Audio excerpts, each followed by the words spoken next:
에 참석하신 여러분을 주님의 이름으로 환영합니다. 오늘 우리에게 주신 하나님의 말씀은 학개서 1장 7절과 8절입니다. 제가 읽겠습니다.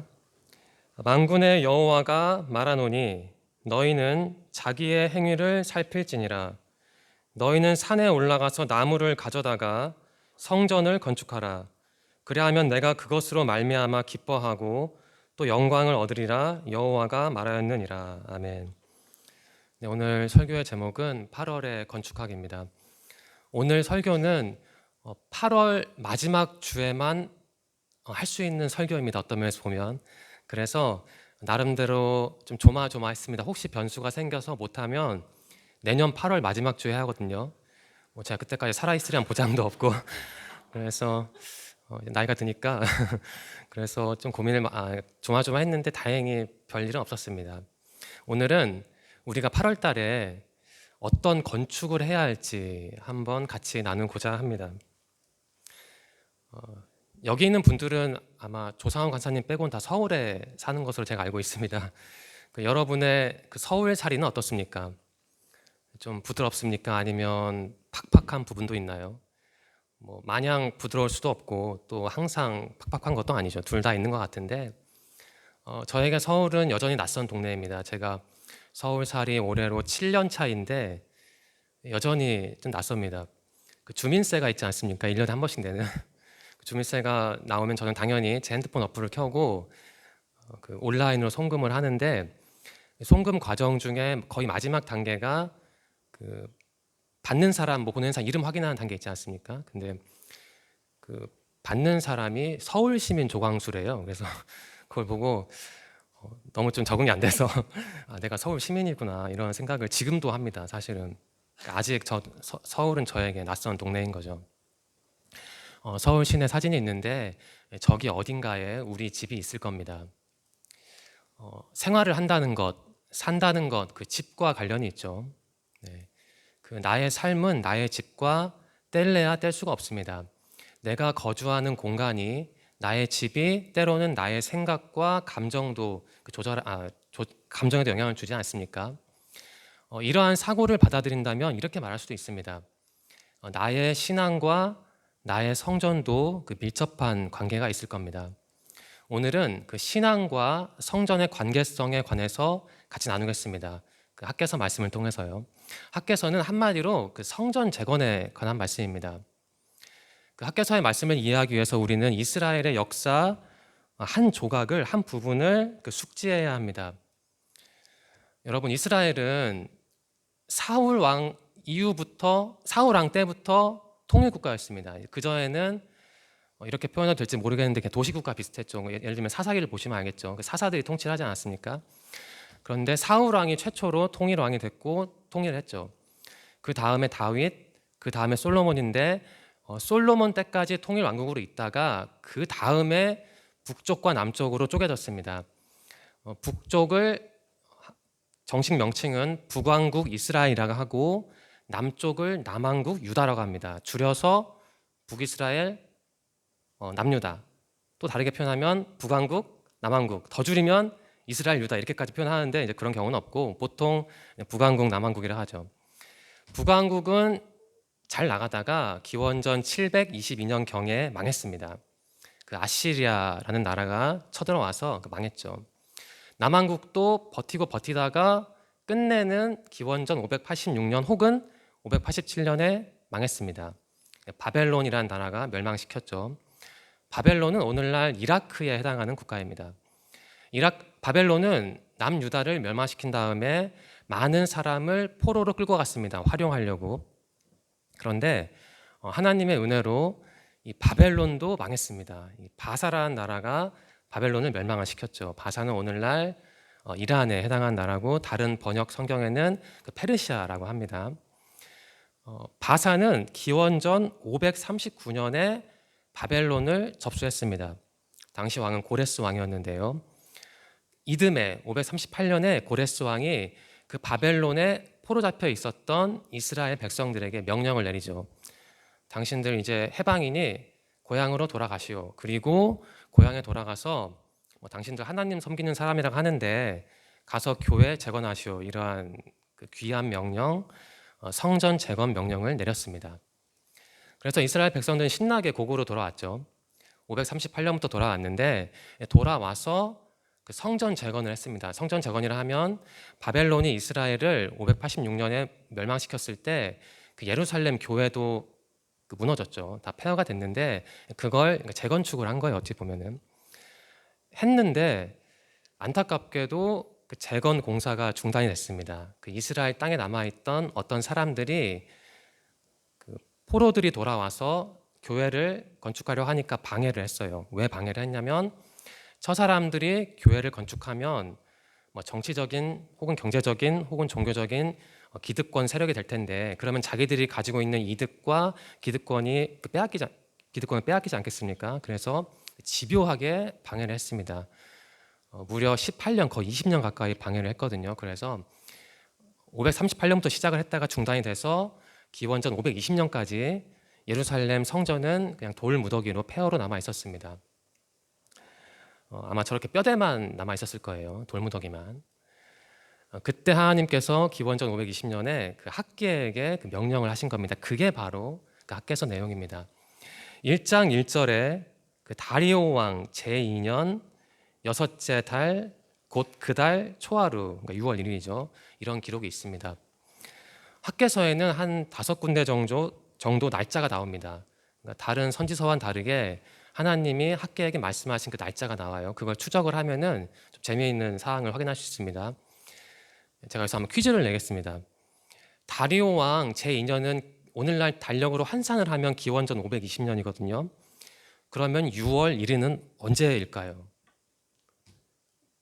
6월 1일은 꼭 언제일까요? 네, 학자들에 따르면 8월 29일이라고 합니다. 크레이기라는 학자는 이렇게 말을 하네요. 학계가 제시하고 있는 유형의 날짜는 오류 범위 플러스 마이너스 24시간 내에서 오늘날의 날짜로 쉽게 환산할 수 있다, 이런 말을 합니다.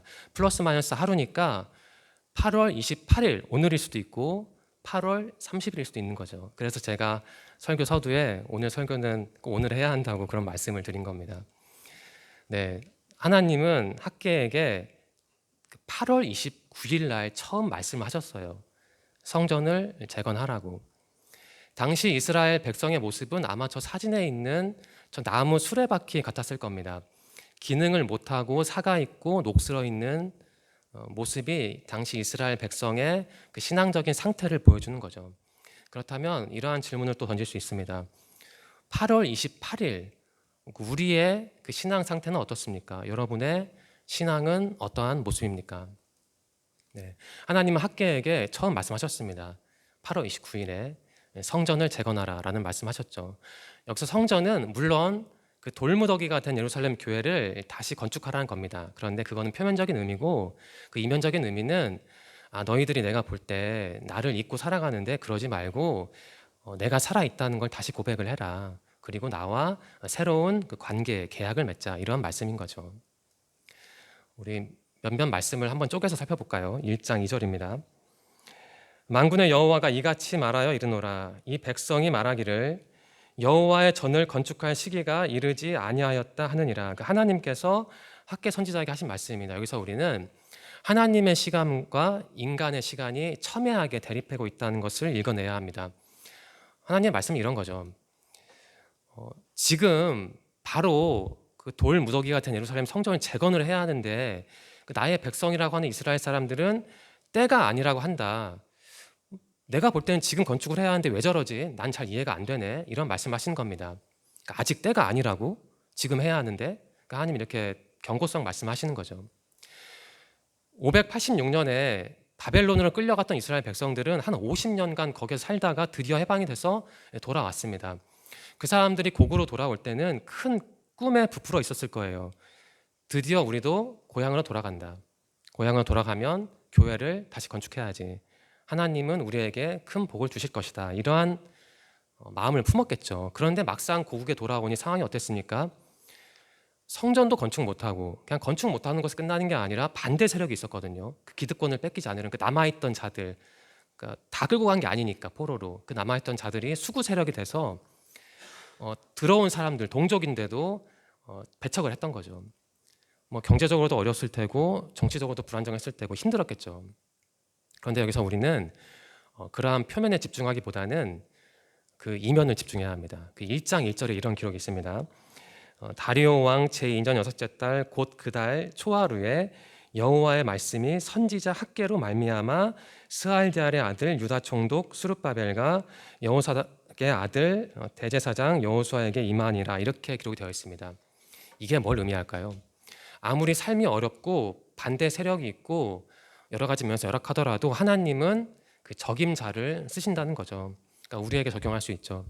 우리의 삶이 주변 환경이 다소 까끌까끌 하더라도 하나님이 일을 안 하시는 게 아니라 오히려 그때도 하나님은 그 당신의 사람을 찾으신다는 거죠. 세상에는 참 여러 시간이 있는 것 같습니다. 이 사진에 나와 있는 것처럼 뭐 런던의 시간도 있고 뉴욕의 시간도 있고 도쿄의 시간도 있고 그 모스크바의 시간도 있고 서울의 시간도 있죠. 여러분만의 시간이 분명 있을 겁니다. 그런데 여러분은 항상 그 여러분만의 시간에 집중을 합니까? 아니면 그 하나님의 시간을 고려하나요? 당시 이스라엘 백성들은 성전을 건축할 때인데도 불구하고 반대 세력이 많으니까 그냥 손 놨죠. 포기를 했죠. 그러니까 하나님의 시간을 안 본 거죠. 좀 어려우니까 삶이. 우리의 모습은 많이 다른가요? 네, 우리는 여기 나온 이스라엘 백성들을 마냥 공격할 수 있는 입장일까요? 우리는 이스라엘 백성보다 신앙적으로 크게 성숙하고 우리는 그들과 질적으로 완전히 다를까요? 네, 그렇진 않죠. 우리도 많은 경우에 우리의 시간을 내세웁니다. 하나님 앞에. 이때 뭐 이걸 해주세요. 저때 이걸 해주세요. 이것도 우리의 시간을 내세우는 거죠. 하나님의 시간을 고려하지 않고. 네. 우리가 이 부분을 보면서 하나님의 시간이 있구나. 그리고 때로는 우리의 시간과 하나님의 시간이 대립하는구나. 그리고 때로는 우리의 시간이 하나님의 시간을 가리는구나. 이런 생각을 할 필요도 있습니다. 다음으로 1장 4절입니다. 하나님이 계속 말씀하시는 겁니다. 학개에게. 이 성전이, 그러니까 예루살렘 성전이죠. 이 예루살렘 교회가 황폐하였거늘 너희가 이때에 판벽한 집에 거주하는 것이 옳으냐? 이렇게 질문을 하셨습니다. 여기서 우리는 하나님의 집은 망가져 있고 인간의 집은 뭐 화려하다, 이제 그러한 두 가지 대립된 이미지를 그 머릿속에서 나름대로 상상하면 됩니다. 네. 여기서 그 판벽한이라는 표현이 있지 않습니까? 제가 새번역 성경과 현대인의 성경으로 1장 4절을 읽겠습니다. 한번 잘 들어보십시오. 먼저 그 새번역 성경은 이렇게 기록합니다. 1장 4절을. 성전이 이렇게 무너져 있는데 지금이 너희만 잘 꾸민 집에 살고 있을 때란 말이냐. 그러니까 판벽한을 새번역 성경은 잘 꾸민이라는 형용사로 번역을 했습니다. 다음은 현대인의 성경입니다. 내 성전은 황폐한 채로 있는데 너희는 호화 주택에 살고 있느냐. 현대인의 성경은 판벽한이라는 개역개정의 번역을 호화 주택으로 바꿔서 번역을 했습니다. 어떤 학자들은 그 호화 주택은 좀 과한 번역이다라고 말합니다. 맞는 말인 것 같아요. 이스라엘 백성이 포로로 살고 있다가 고향으로 돌아와서 뭐 얼마나 꾸며놓고 살았겠어요. 뭐 얼마나 예쁘게 인테리어를 하겠어요. 그냥 뭐 비 피하고 눈 안 내렸겠지만 눈 피할 정도의 집을 가지고 있었을 테죠. 그런데 하나님의 성전은 완전히 망가져 있는 그것과 어쨌든 사람들은 나름대로 꾸민 집에서 살고 있다는 것을 비교하면 그 호화 주택이라 봐도 무방합니다. 어쨌든 성전은 완전히 폐허였기 때문에. 그러니까 하나님의 말씀은 이런 거죠. 지금 교회는 돌무더기가 돼서 엉망인데 너희는 나름대로 꾸미고 사냐? 그러고도 잠이 오냐? 그러고도 밥이 넘어가니? 이런 말씀을 하신다고 바꿔서 생각하면 됩니다. 이 말씀은 이렇게 바꿔 생각할 수 있습니다. 내가 볼 때 너희들은 신앙적으로 아직 미숙하다. 많이 침체되어 있구나. 교회가 이 지경인데 너희만 잘 살면 뭐하니? 이런 말씀을 하신다고 바꿔서 생각할 수 있습니다. 한마디로 이스라엘 백성은 신앙생활에는 무관심했죠. 그러니까 자기 살 국리화했던 겁니다. 그러니까 어쩔 수 없었죠. 당시 상황에서는. 하지만 그렇다고 하더라도 그러한 삶이 정당화될 수 있는 것은 아니죠. 우리는 어떻습니까? 우리는 이스라엘 백성과 많이 다른가요? 우리는 어떤 교회 중심, 신앙 중심의 삶을 살아가고 있습니까? 아니면 우리 삶을 유지하고 만들어 가는데 너무 바쁩니까? 이스라엘 백성을 보면서 한번 고민해 보면 좋을 것 같아요. 저는 1장 4절에 나온 하나님의 말씀, 이스라엘 백성을 향한 질책과 공격을 나름대로 고민하면서 이러한 문구를 떠올렸습니다. 장식품 신앙, 기념품 신앙. 하단에 있는 사진은 폐허가 된 예루살렘 성전을 아마 저런 모습이었을 것이다라고 제가 생각을 한 거고, 위에 있는 사진은 그런 상황에서도 불구하고 나름대로 잘 꾸미고 살았던 이스라엘 백성을 상징하는 그 이미지화한 것입니다. 신앙생활은 엉망으로 하고 다른 사회생활을 잘한다면 뭐 그것도 필요하고 중요하겠지만, 기독교인은 우리에게 신앙생활이 엉망인 상태에서 다른 생활을 잘한다는 거는 사실 그렇게 의미가 없죠. 그냥 기념품, 장식품인 거죠. 우리는 과연 어떤지 고민해 볼 필요가 있죠. 1장 6절과 91절인데 제가 한번 6절부터 읽겠습니다. 역시 하나님 하신 말씀입니다. 너희가 많이 뿌릴지라도 수확이 적으며 먹을지라도 배부르지 못하며 마실지라도 흡족하지 못하며 입어도 따뜻하지 못하며 일꾼이 삭슬 받아도 그것을 구멍 뚫어진 전대에 넣으면 되느니라, 이런 말씀을 하십니다. 한마디로 말하면 너희의 그 과거와 오늘을 보라입니다. 그 삶이 쉽지 않았던 것 같아요. 이스라엘 백성이. 그러니까 수확을 해도 적으며 얻지를 못하고 배부르게 먹지 못하고 마실지라도 흡족하지 못하고 뭐 블라블라 이렇게 계속 말씀하시네요. 그러니까 힘든 거죠. 왜 이런 하나님 말씀을 하실까? 너희들의 삶이 지난 20년간 538년부터 520년 오늘까지 무려 18년 20년 동안 힘들었는데 왜 그랬을까? 그런 말씀하신 겁니다. 그리고 그 이유를 드디어 말씀하시네요. 9절입니다. 너희가 많은 것을 바랐으나 도리어 적었고 너희가 그것을 집으로 가져갔으나 내가 하나님이 불어버렸느니라. 나 만군의 여호와가 말하노라. 이것이 무슨 까닭이냐? 내 집은, 그러니까 성전이죠. 성전은 황폐하였으되 너희는 각각 자기의 집을 짓기 위하여 빨랐음이라. 드디어 이유를 말씀하시네요. 신앙생활은 너희들이 잘 안 하는데 너희 사회생활만 잘하면 되겠느냐? 너희 지난 20년 동안 힘들었지. 그거 우연이 아니었다. 내가 너희에게 준 경고였다. 이런 말씀하시는 겁니다. 한마디로 하나님 이렇게 말씀하신 거죠. 지난 20년을 돌아보라. 삶이 쉬웠냐? 삶이 유쾌했냐? 그렇지 않았지. 고난과 고난의 연속이었지. 그건 내가 준 고난이다. 이런 말씀하시는 거죠. 그게 바로 10절과 11절입니다. 그러므로 너희로 말미암아 하늘은 이슬을 그쳤고 땅은 산물을 그쳤으며 내가 이 땅과 산과 곡물과 새 포도주와 기름과 땅의 모든 소산과 사람과 가축과 손으로 수고하는 모든 일에 한재를 들게 하였느니라. 이렇게 말씀하십니다. 한마디로 내가 볼 때 너희들은 신앙적으로 잘못됐다. 그리고 삶의 우선순위를 착각하고 있다. 따라서 내가 너희를 교육하기 위해서 이러한 고통을 준 것이다 라는 말씀입니다. 한마디로 이스라엘 백성은 신앙을 재건하는 데는 관심이 없었고 자기 자신에 몰두해 있었습니다. 그러니까 신앙 재건, 성전 재건은 그냥 옵션일 뿐이었죠. 여러분, 때로는 삶이 어려울 때가 있지 않습니까? 여러분 그때 혹시 어떤 생각을 하십니까? 삶에 예기치 않은 어려움이 있을 때 그때 어떤 생각을 하나요? 그런 생각을 한 적이 있습니까? 혹시 이러한 어려움이 하나님이 준 건 아닐까, 이런 생각을 한 적이 있습니까? 물론 우리가 삶의 어려움을 기계적으로 이건 다 하나님의 뜻이다라고 해석하면 절대로 안 됩니다. 그것은 신앙이 아니죠. 그거는 이단적인 거죠.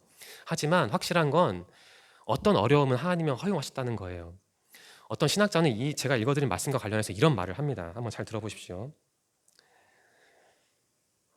종종 우리의 삶을 장식하는 일들은 하나님이 우리에 대한 자신의 감정을 표현하시는 상형 문자들이다. 무어라는 신학자는 이렇게 말을 합니다. 그러니까 우리 삶이 어려울 때 그게 종종, 그러니까 어떤 경우에는 하나님이 우리를 교육하기 위해서 우리에게 어떤 교훈을 주기 위해서 그런 어려움을 허용한다는 겁니다. 그러니까 이스라엘 백성은 그런 어려움을 겪었던 거죠. 그게 하나님의 뜻이었다는 거죠. 네, 기원전 520년, 약 2500년경 8월 29일 날 이스라엘의 모습은 저랬습니다. 더 이상 구를 수 없는 삭은 녹슨 그 수레바퀴 같았습니다. 그렇다면 8월 28일 우리의 모습은 어떻다고 생각하십니까? 혹시 우리의 모습도 저렇게 낡은 수레바퀴면 안 되겠죠. 그럼 참 곤란한 거죠. 안타까운 거죠. 저는 이러한 제안을 하고 싶습니다. 우리 청년들의 오늘 삶의 모습이 저런 금속 톱니바퀴 같았으면 좋겠어요. 네. 하나님과의 견고한 관계를 보여줄 수 있는 이미지가 뭘까 고민하다가 저는 톱니바퀴가 머릿속에 떠올랐습니다. 하나님과의 견고한 관계는 그 자체가 축복이죠. 그럼 우리가 어떻게 해야 하나님과의 견고한 관계를 맺을 수 있을까? 먼저 우리의 언어를 살펴봐야겠죠. 우리의 언어가 좀 정갈한가 아니면 그렇지 않은가 고민해 볼 필요가 있습니다. 그리고 다른 하나는 우리의 행동과 행위가 좀 타인 지향적인가 고민할 필요가 있죠. 이스라엘 백성, 포로가 되었던 이스라엘 백성들이 538년에 집으로 돌아왔을 때 그 남아있던 사람들은 그 사람들을 핍박을 했거든요. 혹시라도 기득권을 뺏길까 봐, 그러니까 배척을 했던 거죠. 우리의 모습이 때로는 그런 모습일 수도 있거든요. 내 것을 뺏기지 않기 위해서 다른 사람 배척하는 행동을 할 수가 있는 거죠. 근데 그렇다면 우리와 하나님의 관계는 사실 견고하지 못한 거죠. 우리가 하나님과 견고한 관계를 맺기 위해서는 철저히 하나님 중심으로 살아야 하는 것이죠. 네. 어떻게 하면 하나님 중심의 삶을 살 수 있을까? 바로 그 내용이 1장 7절과 8절입니다. 제가 다시 읽겠습니다. 만군의 여호와가 말하노니 너희는 자기의 행위를 살필지니라. 너희는 산에 올라가서 나무를 가져다가 성전을 건축하라. 그리하면 내가 그것으로 말미암아 기뻐하고 또 영광을 얻으리라. 여호와가 말하였느니라. 이렇게 말씀하십니다. 지금까지는 과거와 오늘을 반성하라고 말씀하셨잖아요. 과거 힘들었지, 지금도 어렵지, 그 이유를 살펴봐라 이런 말씀하셨는데 드디어 하나님께서 미래를 보시라고 말씀하신 겁니다. 그러니까 성전을, 신앙을 재건하라는 거죠. 하나님 말씀하시네요. 성전을 재건하라고 말씀하십니다. 그러니까 신앙생활을 다시 한번 돌아보고 그 오류를 교정하라는 겁니다. 당시 이스라엘 백성은 성전을 건축할 물리적인 준비는 되어 있었습니다. 그 예루살렘 성전이 파괴되어 있었지만 돌무더기였지만 그 돌무더기가 사실은 재료거든요. 그걸 재배하면은 성전을 건축할 수 있는 거죠. 그러니까 문제는 돈이 없고 환경이 나쁘다는 게 아니었습니다. 성전을 재건할, 신앙을 재건할 준비는 다 되어 있었는데 다만 반대 세력이 있었고 그것 때문에 의기소침해서 안 했던 것이죠. 그러니까 중요한 건 환경과 돈이 아니라 주님을 바라보는가, 어려움 속에서도 주님을 의지하는가 그거라는 거죠. 그러니까 핵심은 주님의 임재입니다. 그러니까 주님과 동행하는 삶이라는 거죠. 세 가지 질문을 해보겠습니다. 오늘은 8월 28일인데 우리 청년들의 성전이 신앙이란 건 알 수 있겠죠. 그 신앙은 어떤 상태입니까? 완전히 무너져서 돌무더기인가요? 아니면 보수를, 그러니까 재건을 하고 있나요? 이스라엘 백성을 보면서 우리의 모습을 비추어서 비교해서 생각해 보면 될 것 같아요. 두 번째입니다. 여러분 혹시 내가 겪었던 그리고 겪고 있는 삶의 어려움이 주님의 뜻일 수도 있다는 생각을 해본 적이 있습니까? 앞에서 말씀드린 것처럼 모든 어려움의 근원을 하나님으로 보면 안 되죠. 내 실수로 겪는 어려움도 있으니까, 또 어쩔 수 없는 어려움이 있으니까. 하지만 확실한 건 어떤 어려움은 주님이 주시는 어려움이죠. 왜냐하면 그런 어려움을 겪어야 우리가 틀어진 길에서 벗어나 바른 길로 갈 수 있기 때문에. 삶에서 어려움을 겪을 때, 인간관계가 틀어질 때, 혹은 몸이 좀 아플 때, 혹은 원치 않은 일로 큰 지출을 하게 됐을 때, 그때 마냥 짜증내기보다는 혹시 이게 하나님이 주신 어려움 아닐까 한번 생각해보고, 또 하나님이 주신 어려움이 아니더라도 내가 이 어려움을 통해 하나님을 어떻게 만나면 좋을까 생각을 한다면 그 어려움은 그 순간부터 사실 복이 되는 거죠. 세 번째입니다. 신앙인으로서 나는 내 성전, 내 신앙을 어떻게 재건할 것인가, 이러한 고민을 한 적이 있습니까? 우리는 늘 이 고민을 해야 합니다. 왜냐하면 무결점 인생은 없잖아요. 신앙인도 무결점 신앙인은 없죠. 다 어디나 한두 군데 정도 누수가 되고 균열이 간 부분이 있습니다. 중요한 건 내가 그것을 인지하는 거거든요. 그 인지를 해야 보수를 하던 재건을 하던 할 수 있는 거죠. 내가 어느 지점에서 자주 넘어지는지, 내가 어느 순간에 자꾸 쓰러지는지 한번 그 순간을 기록해서 수집을 하시고 내가 어떻게 해야만 내 신앙을 견고하게 유지할 수 있는지 고민해 보시기 바랍니다. 세 가지 메시지를 추출해 보겠습니다. 처음은 이겁니다. 무너진 성전을 재건할 때는 바로 오늘인 것 같아요. 1장 2절에서 하나님은 답답하니까 말씀하셨잖아요. 이 사람들이 성전을 재건할 때가 오늘이 아니라고 핑계를 대는데 내가 볼 때는 오늘인데 자꾸 핑계를 대네. 난 참 이해할 수가 없다. 이런 말씀하시는 거죠. 우리에게 가장 중요한 건 신앙생활인데 뭔가 누수가 된다면 그걸 오늘 잡아야지 사실 내일 잡아서 그게 뭔 의미가 있겠어요. 미루면 더 손해고 더 돈이 들죠. 어떤 부분에서 오류가 있는지, 어떤 부분에서 균열이 있는지 빨리 파악하고 그냥 오늘 조금이라도 고치도록 노력하길 바랍니다. 두 번째는 이겁니다. 그 성전 재건의 재료는 내 마음과 언어와 행동 같아요. 저도 신앙생활을 오래 했다면 오래 했고 또 신학도 했지만 최근에 들어서 이런 생각을 했습니다. 어떤 사람이 진짜 신앙인인가, 좀 표현이 거칠긴 한데 이해해 주시기 바랍니다. 가짜 이제 신앙인인가, 좀 순화하면 함량 미달인가를 어, 나누는 기준이 있지 않겠습니까? 다 똑같지는 않잖아요. 그게 제가 볼 때는 말 같아요. 말. 툭하면 조롱하는 말, 비꼬는 말, 무시하는 말 하는 사람은 신앙인이 아닐 수도 있겠다는 생각을 제가 최근에 했습니다. 최근에. 여러분 그런 생각 해본 적 있어요? 말을 함부로 하는 사람은 신앙인이 아닐 수도 있다. 그런 생각을 해본 적 없죠. 그냥 교회 열심히 나오고 뭐 11조 잘하면 신앙인이라고 생각을 할 수도 있는데 그 언어를 한번 생각해 보세요. 여기서 언어는 말입니다. 말. 그 언어가 그 인간의 영혼의 반영인 것 같아요. 그리고 더 거창하게 얘기하면 분석 철학적으로 얘기하면 그 언어는 존재 그 자체인 것 같거든요.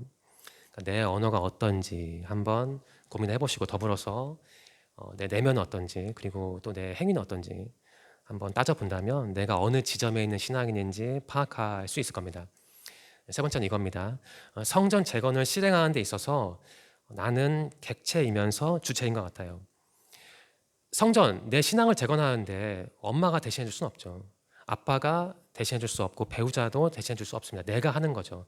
내 손 움직여서 내 발 움직여서 내 사고력을 활용해서 재건을 하는데 이제 그런 의미에서 나는 주체적이어야 합니다. 하지만 그 지침은 하나님이 주시는 거니까 그런 의미에서 우리는 그 일을 받는 객체인 거죠. 그래서 성전 재건이라는 기획에서 우리는 수동적이면서 능동적이다. 이 두 가지를 기억하면 될 것 같습니다. 학교에서 말씀을 같이 나누었습니다. 오늘 말씀을 나름대로 묵상하면서 저는 이러한 한 줄 나눔을 생각해 봤습니다. 성전 재건, 주님과 동행하는 삶. 이제 아시겠죠?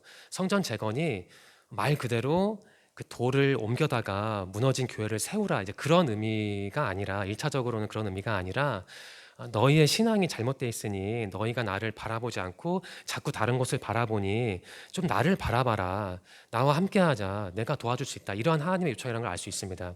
즉 성전 재건은 주님과 동행하는 삶 그것을 의미합니다. 우리 청년들은 성전 재건을 잘 했습니까?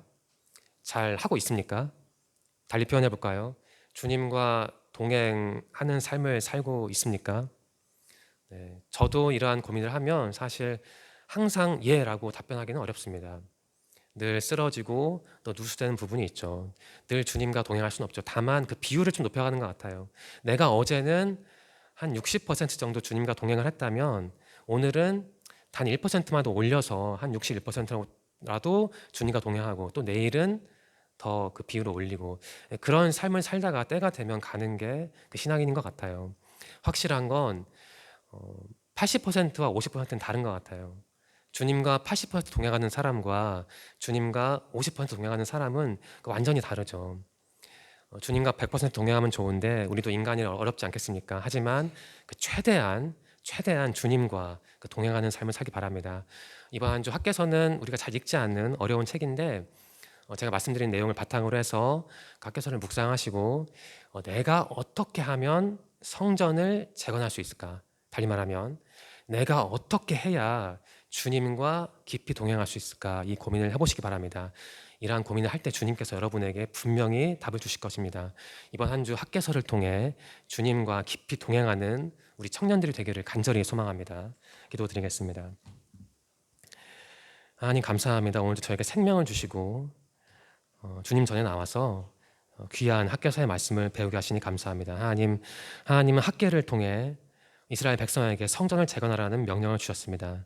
성전 재건은 말 그대로 교회를 새로 세운다 이런 게 아니라 마음을 새롭게 하고 내면을 갱신해서 주님과 새로운 관계를 맺는 것임을 오늘 배웠습니다.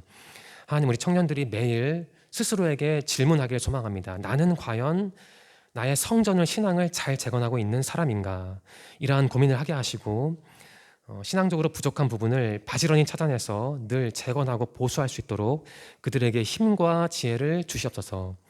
지난 한 주도 지켜주셔서 감사합니다. 새로운 한 주가 우리 앞에 있는데 이번 한 주도 우리의 몸과 마음과 영혼의 건강을 지켜주시고 다음 주에도 이 자리에 모여서 주님께 기쁨과 영광의 예배를 올려드릴 수 있도록 함께하여 주시옵소서. 인도하실 것을 믿으며 예수님의 이름으로 감사하며 기도드립니다. 아멘.